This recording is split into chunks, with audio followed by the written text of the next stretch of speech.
Min, a Vietnamese tourist, came to Bangkok on a short business trip. He was arranged to stay at a vintage hotel located near the city center, a place once described as embodying traditional Thai royal architecture.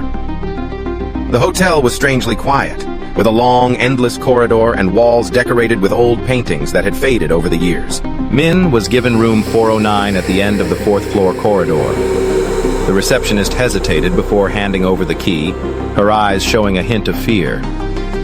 She warned him, "If anything strange happens in the room, don't open the door, no matter what you hear." Around 2 a.m., when Min was half asleep, there was a knock, knock, knock, a knocking sound at the door. At first, he thought it was a mistake, but the knocking continued steadily, growing louder, as if someone outside was extremely anxious. When he looked through the peephole, outside was just an empty hallway. Immediately after, Min heard heavy, dragging footsteps coming from the adjacent room, room 407. But when he asked the receptionist in the morning, they confirmed, room 407 is vacant, no one is there. When Min washed his face in the morning, the bathroom mirror suddenly fogged up, covered with steam, even though the air conditioner was still running steadily. Through the fog, a pale face without eyes or a mouth appeared behind him, then disappeared. The next evening, when returning to his room, Min suddenly stopped in the middle of the hallway because he saw a white figure dart across at the end of the corridor. He shuddered, but found no one. The security camera later recorded nothing. An elderly housekeeper advised Min to change rooms. Room 409 had a guest who went missing last year. Since then, renters have continuously experienced strange occurrences.